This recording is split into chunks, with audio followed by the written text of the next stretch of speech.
Oh, good morning. Oh, oh, oh. Just had a tiny little green spider fall on me when I opened the door. Oh.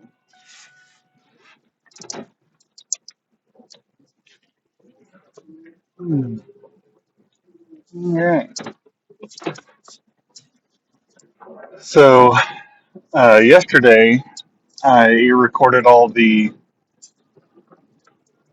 parts of the podcast with my right earbud. Now I'm going to use only the left and see what the difference is. And if one's better than the other, then I'll just use one. And maybe won't have so much crackly audio. But oh guts. Anyway, no. Oh, what in the world? There's caution tape all around the playground. I hope they're not tearing it down.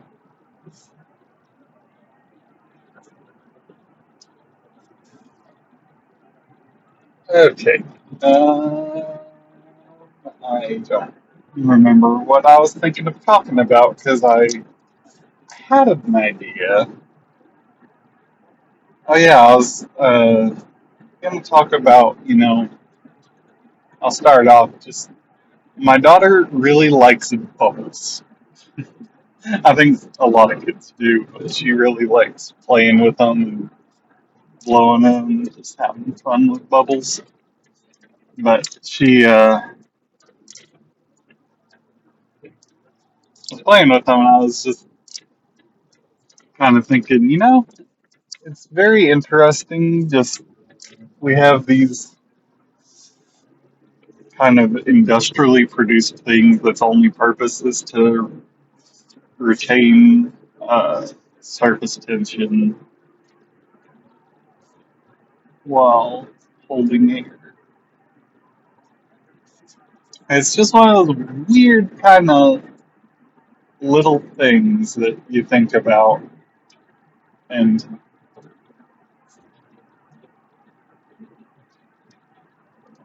it's just, very down to earth, I guess is a good way of putting it. Because, there's so many kind of high minded things like, oh, we have this and that and the other, and like all these fancy things you can get. Like, I feel like a lot of things just kind of are like, if you're buying books, there's certain books you get if you want to appear smarter or like seem like you know what you're doing. And then when it comes to like clothes are a big thing about, oh, you got to buy the fancy ones if you want to look good. Or, like, I don't really believe all that. I like just buying whatever I like the best. Really, whatever just fits the best. But with bubbles, it's just like you just buy bubbles because you want to have fun making pretty little shapes. Like, there's not any kind of way you can do anything other than just say, I'm just trying to have a little bit of silly fun. Like, I like that about them because it's just like, especially with kids, it's just like bubbles are just kind of fun little things.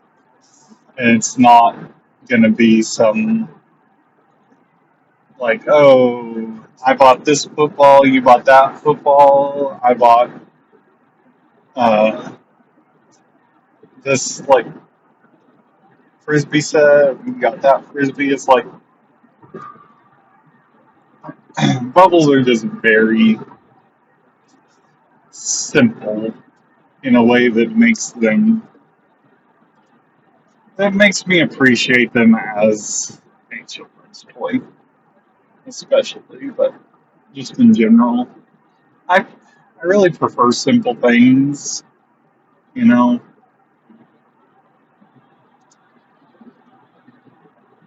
I like to imagine I'm able to be more simple, but I know that, I always want to have like uh, just a phone that can handle most apps, and I want to have, a computer that can play any games I want. But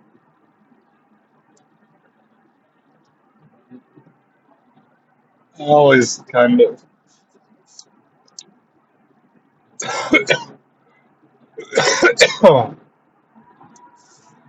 like to imagine that I'd be able to not worry about too much if I didn't have to. I don't really worry about my clothes much. I just kind of get the jeans that I like, they the way they fit the best, and then shirts. I like to have shirts that are a little nice, but not. I don't really care too much if they're super nice. I just don't want to wear just t-shirts all the time because I don't actually like graphic tees that much. I don't know why. I just like there are some things that I do like, but I only like certain designs. And with t-shirts, I just find that most of the time I'm just like, I don't really like this shirt that much. Like even with, because I, I think I've made it clear by now, I'm a huge Star Wars fan.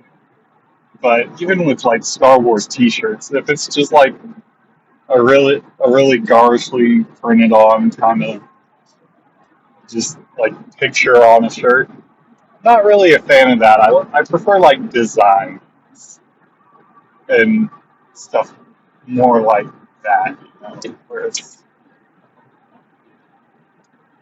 got it's not so much just an image as it is a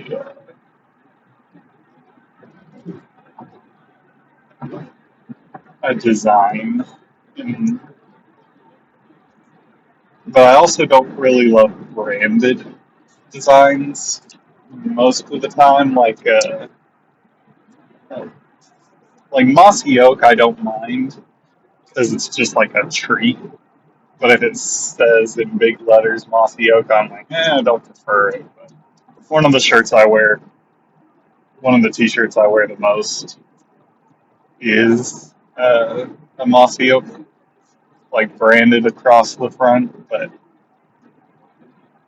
it's not really like a big sticking out. But I like uh, uh, a lot of my favorite t-shirts are actually somewhat branded, I guess, because they're branded from my favorite camping resort, which I guess if you're not used to camping in the U.S., I don't know if they really have them much anywhere else, which is not really camping because, people do go there in tents. I guess it could be, but it's like a campground, but it's called a camping resort because it's not just a bunch of spots to hook up uh, a camper or put up a tent. Like they have a ton of hookups for uh, water, electric, and sewer, so that you can bring any kind of RV or camper you want, from a simple to extravagant one. But it's called a resort because they also have some other kind of attractions that are available that are not just uh, nature and wildlife attractions, because it's in a really lovely spot uh, in like a valley up in the mountains of Colorado. They have like a little mini golf area, and then they have like they do like some fun like dances and stuff, and have a restaurant and paddle boats, and then they have a bunch of stocked fishing ponds so that you don't require a state license, and it's a little easier to catch them. Like not a ton, but a little. And so it just kind of has, in general, a little more than just camping. I just got to work, so I'll continue this later. Alrighty, and we're back. Oh, well, oh, huh. Somebody has a trailer here in the parking lot with a some kind of like fair booth, hay bales, but it's not fall. Like I would assume that's for like a fall festival sort of thing, that kind of classic hay bales and uh, wooden uh, like carnival booth. But it's not that time of year, so I don't know what it's for. That's something that I don't know how common that kind of tradition is across the U.S. because I know at least in our part of Texas where I am, there's all like most places you end up with some sort of fall festival kind of thing with like some stuff like most schools have an event like that, and a lot of churches do something around it. A lot of times it's combined with a kind of Halloween thing, so it's like a costume event, but it's still just a fall festival more or less. Another popular, you know, like Halloween kind of thing around here is a trunk or treat, which is like, trick or treat, but it's in the trunk of your car.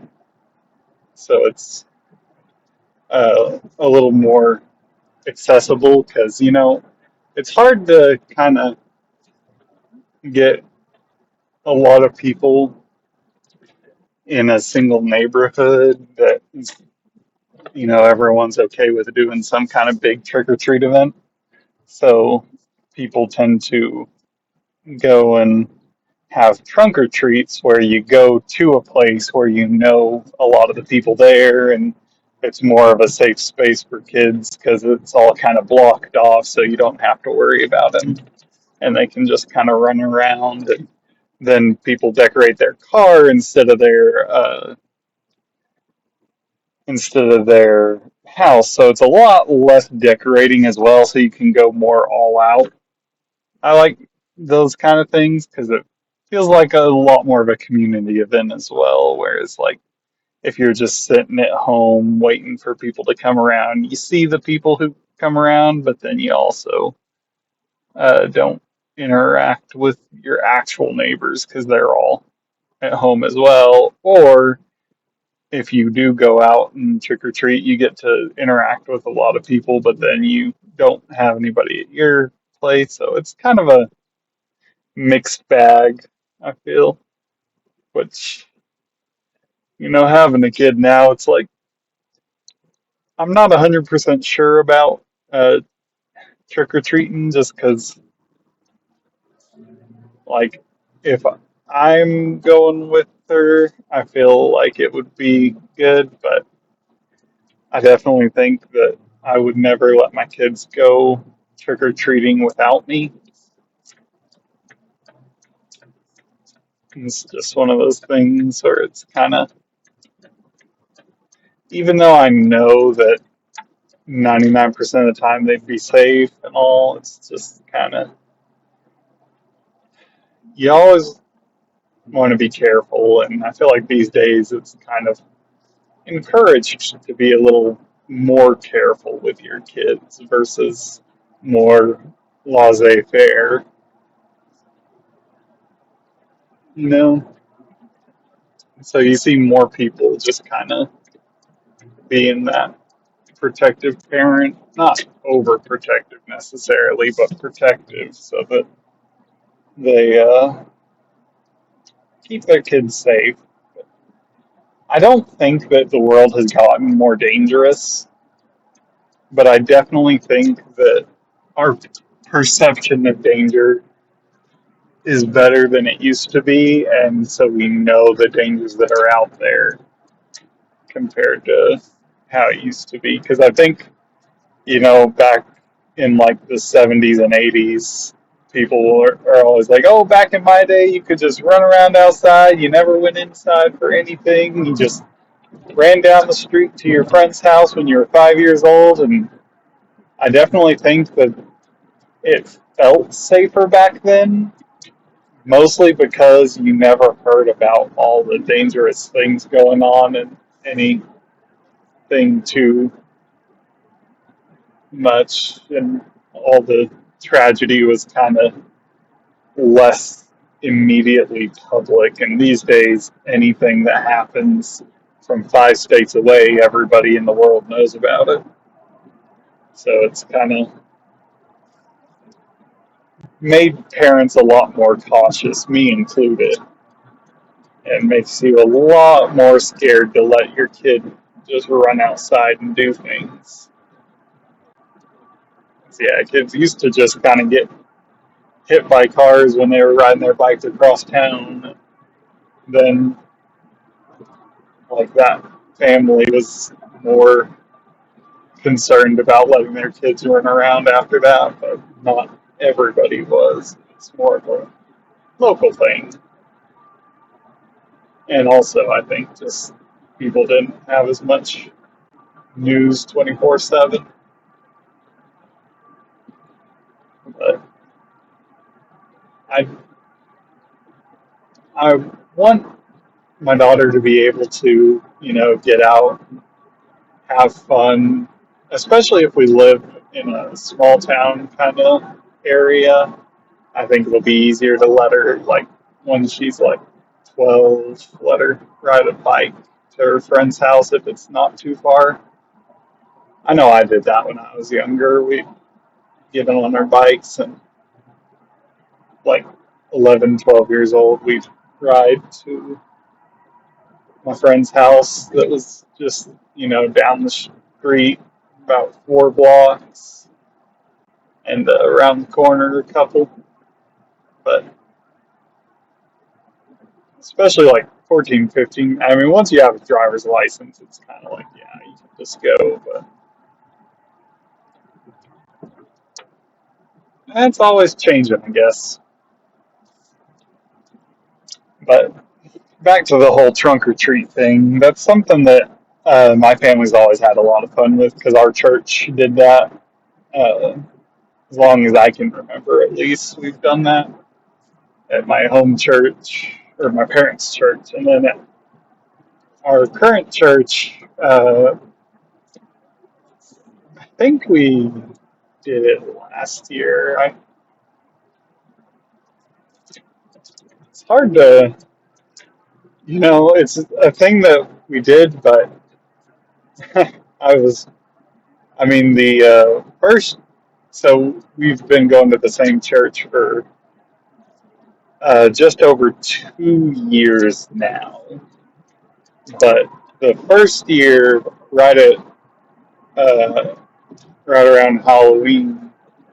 My daughter was only a couple of months old, so we were still in that only half remembering what was going on because we were so sleep at or so addled with a lack of sleep and having just so many things going on. And then last year, I don't even remember because it was super busy.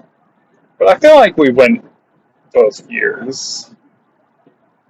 Yeah, I feel like we went and did something like that. Hmm. But this year, I think, is the first year that we'll really remember it because it's the first year my daughter's going to be able to really do anything.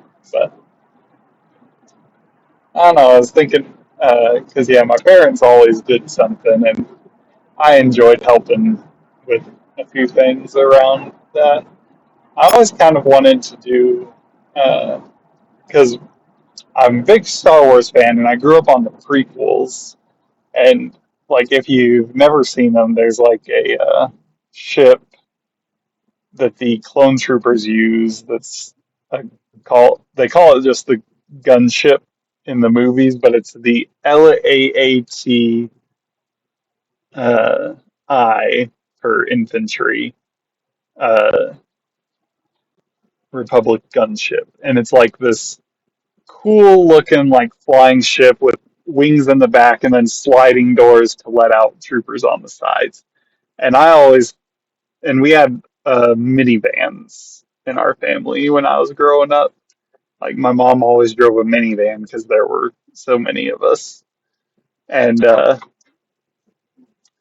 so what we did, or what I wanted to do, is I had the idea it had sliding doors on the minivan.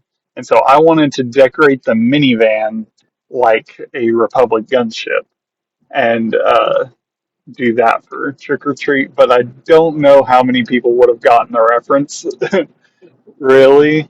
And I mean, Star Wars is pretty popular, but I don't know. It's something I always kind of had the idea to do, and like with a minivan, it's like the perfect shape, and you could just like make some, 6 foot little miniature wings on the side. Well, 6 foot's not really miniature, but just get some pieces of plywood, paint them white. Uh, I ought to do that sometime, but I mean, we don't have a minivan, so it wouldn't work. But that's an idea I always had that I thought would have been so cool to do.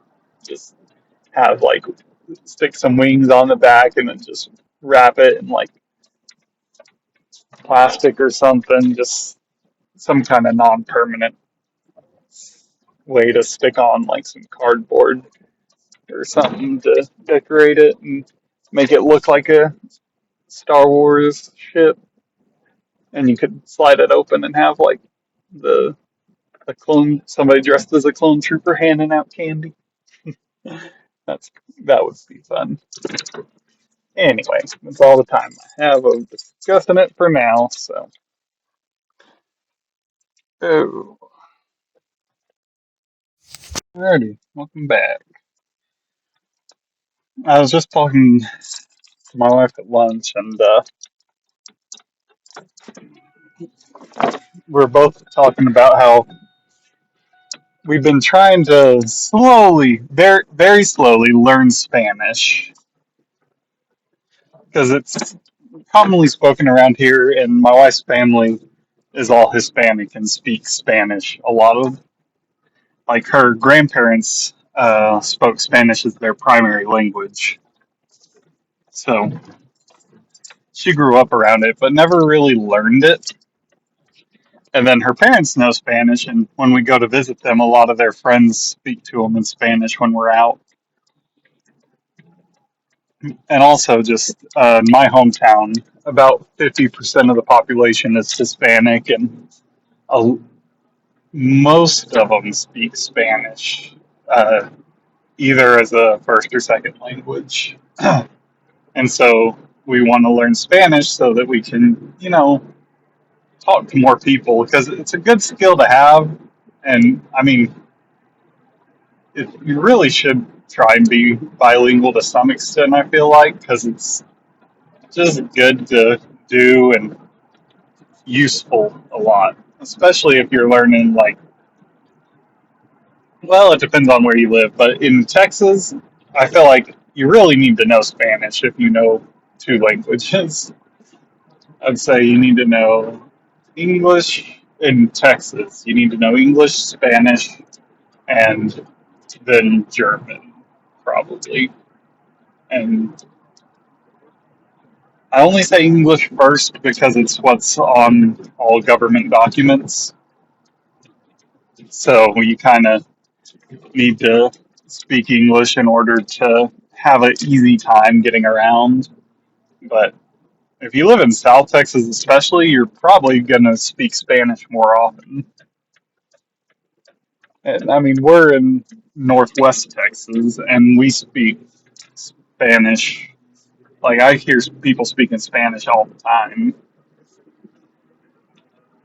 And I really think that's a good thing. Like, having a couple different languages spoken around is probably a lot better than just being a monolithic language culture.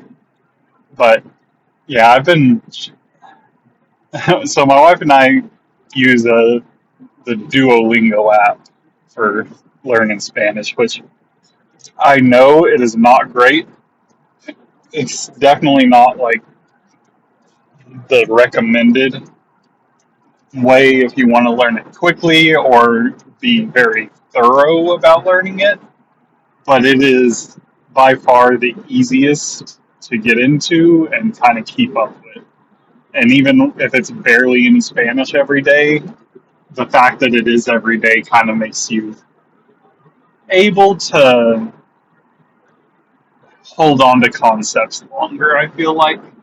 Because I remember in like high school and all, in early college too, I tried to learn Spanish from a couple different ways, and it always just didn't quite stick because you never really were just trying to do like sentences every day. It was like in high school when we were learning it in class, it was like, oh, this is Spanish culture and Mexican culture, and this is the structure of sentences, and it's like you got to learn it just by doing it when it comes to language. But the thing is, like, I've been at it for like a year, and I feel like I'm getting a pretty good grasp of the very, very basic concepts. And so I can, say a few basic sentences and kind of get by for a tourist, I think. Like, I could ask where most important things for tourists are, and I could, uh, order some food at a restaurant, and I could, ask for a bathroom and make sure I know how much everything costs and stuff like that. But so I could get by in a shop or a restaurant good enough to be able to be somewhere where they didn't speak any English at all. But most places in Texas, they'd probably understand me better in English than they would if I spoke Spanish. I am still pretty bad and don't think I'm like good at all. So, but I'm learning, and I feel like I can do it. If I keep at it, I feel like I'll get there eventually, and that's more what I'm aiming for. But we were talking at lunch, and what we've decided we want to start doing, we'll see whether or not we actually remember to do it, is at home we want to start mixing in Spanish words here and there. so that our daughter can kind of learn a bit of Spanish as she grows up, and it won't be as hard for her to understand later on in life.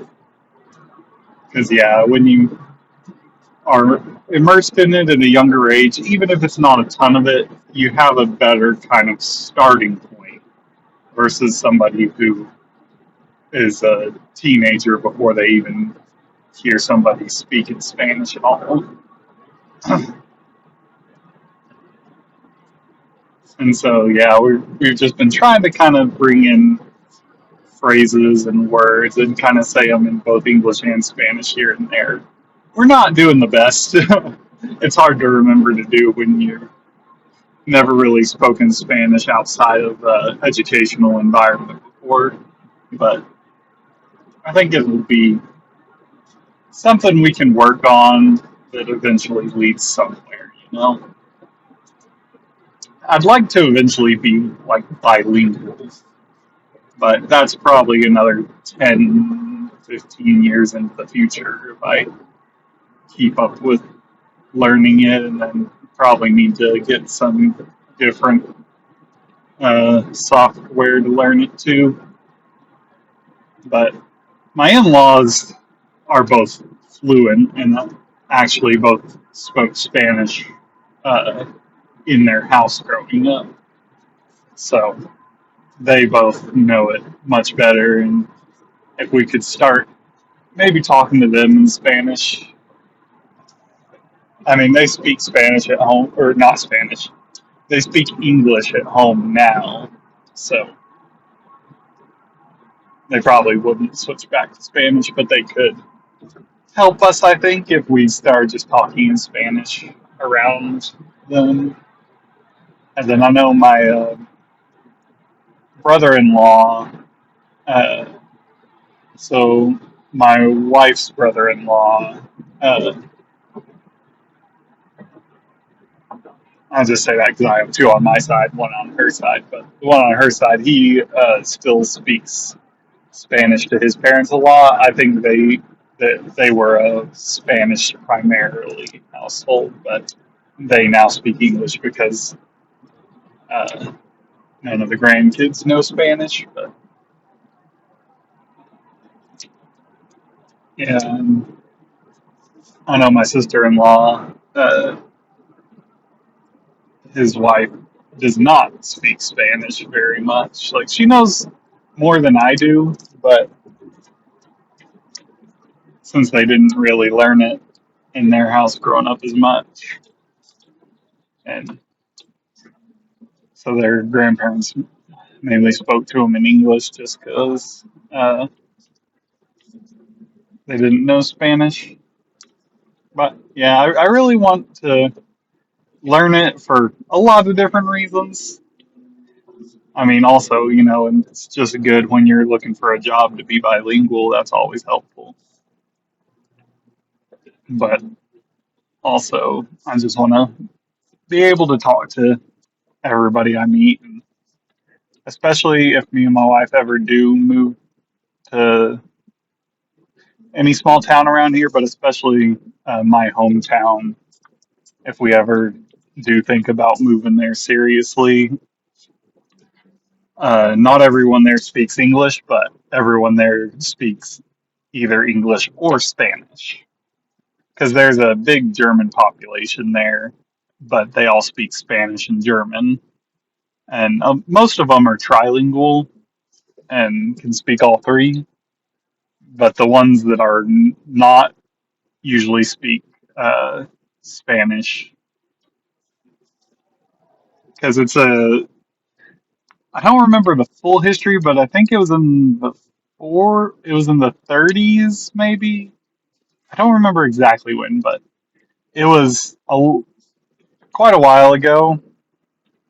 Uh, there was a big German community in Mexico that was wanting to move into the United States, and I don't remember exactly what all was going on, but pretty much they settled there in my hometown, and so there's ever since there's been a very big German population from Mexico, and a lot of them have family in Mexico still that comes over and moves to the U.S. and a lot of them kind of go back and forth, and so they all speak Spanish because even though they are German, like in their heritage, they're from Mexico, and so they speak Spanish and have a lot of kind of ties to that area. But then they live in Texas, so a lot of them speak English or Spanish, but they all have a history of speaking German as well, which is getting lost a little bit. But I think my generation is trying to bring back uh,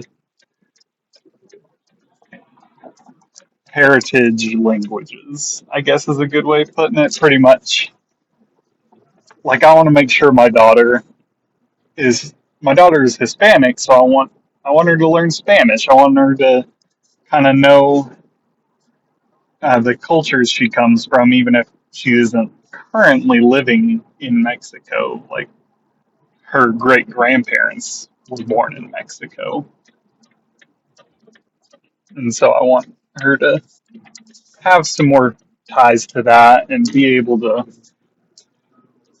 not just know a little bit about her heritage and know like, oh yeah, my great grandparents were from here and all, but I want her to be able to actually kind of feel like she's in touch with it somewhat. Because like my family is,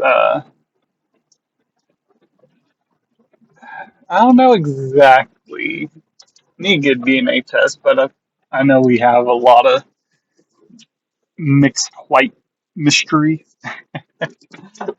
But I think it's mostly the British Isles. But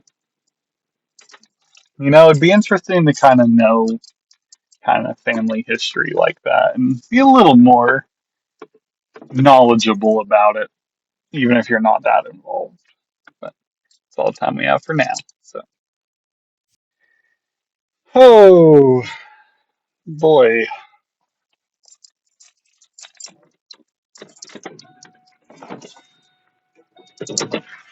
that was a hectic afternoon, and I'm having to leave late yet again.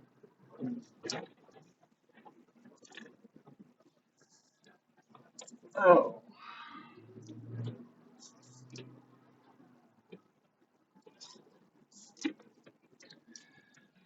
oh, I'm very hot and tired. So sorry if I don't say too much, but it is just one of those days for sure.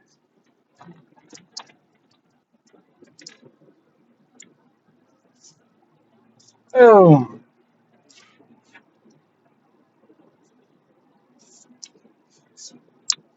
oh, yeah. You know, I was just thinking about now this guy's just cut me off and went in the wrong lane. It's fine. Just relax a bit. This drive does. It's. I think it's a little bit good to have a bit of a decompression after after work, and I guess that's kind of what this is. Just a chance to decompress a bit and relax a little bit before or after everything. But yeah, I get tired during the day. I'm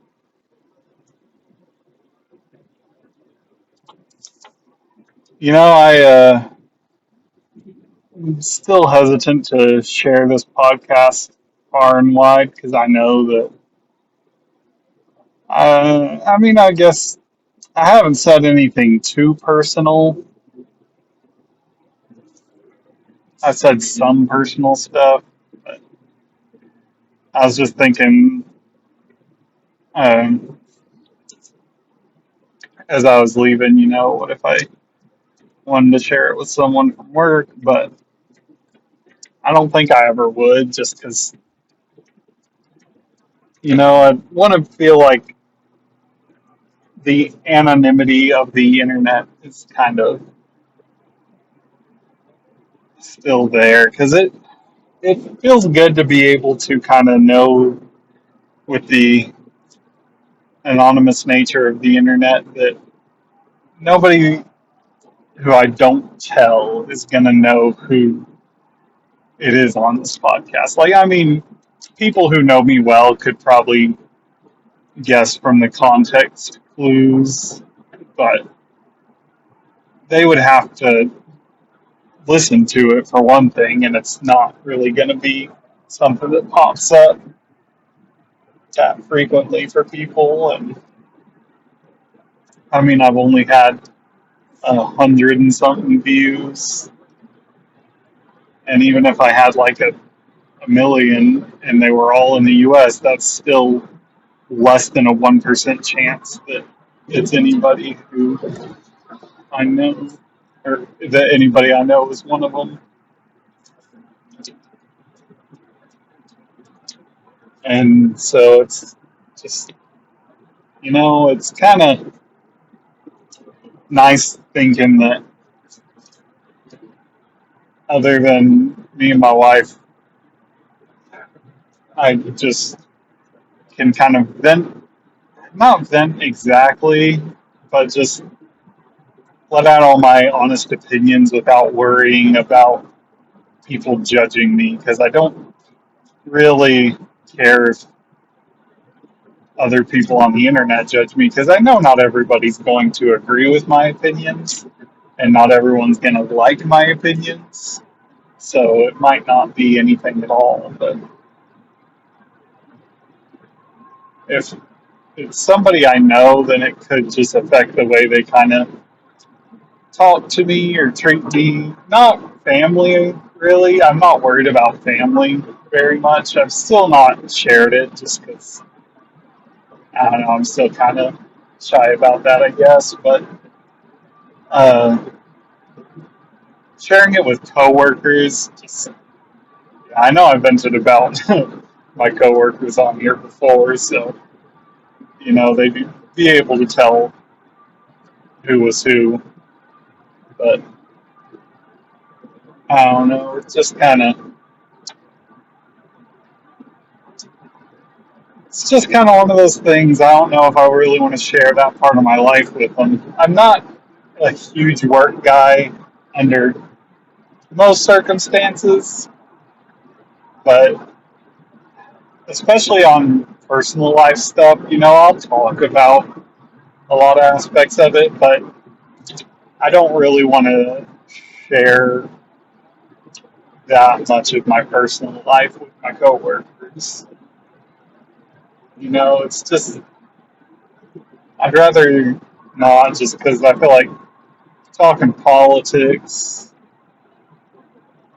and stuff like that is just not fun. It's something that just if you disagree, I could get over it. I don't really care if the people I work with agree or not, but I definitely know several people who would not want to work with people they didn't agree with. And I know I've called people, I've exacerbatedly called racist people idiots. And I don't think anybody I work with is racist, but it's just like one of those things where you never know when somebody's going to take something the wrong way and think you're calling them a racist idiot. But I mean, If you think you're a racist idiot, then you probably are. But yeah, it's just one of those things. I want to use this podcast to talk about whatever I want, and I feel like if I know like my bosses are listening, I'm not going to feel super comfortable doing that because I'm giving a lot of opinions on how they run their business already, and the fact that I don't think they run it in the best way possible for their employees. I've made that pretty clear, but I don't want them to hear it in such a nonchalant format where I haven't like really explained it in the way I would like to if I ever do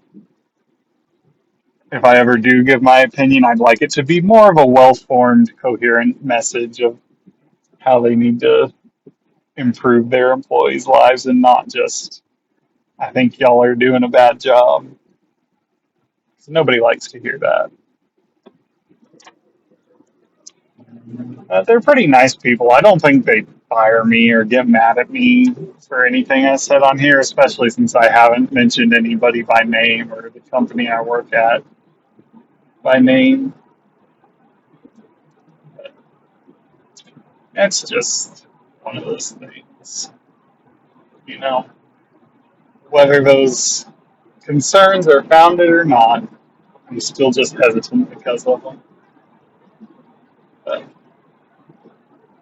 eh, I do want to share this with my family eventually. And if you are my family, well, if you're not my family too, but especially if you're my family, thank you for listening. And I definitely appreciate everyone who does listen to this because I know there are a couple of y'all out there now. And it's very nice to know that whether you like it or not, at least somebody's out there.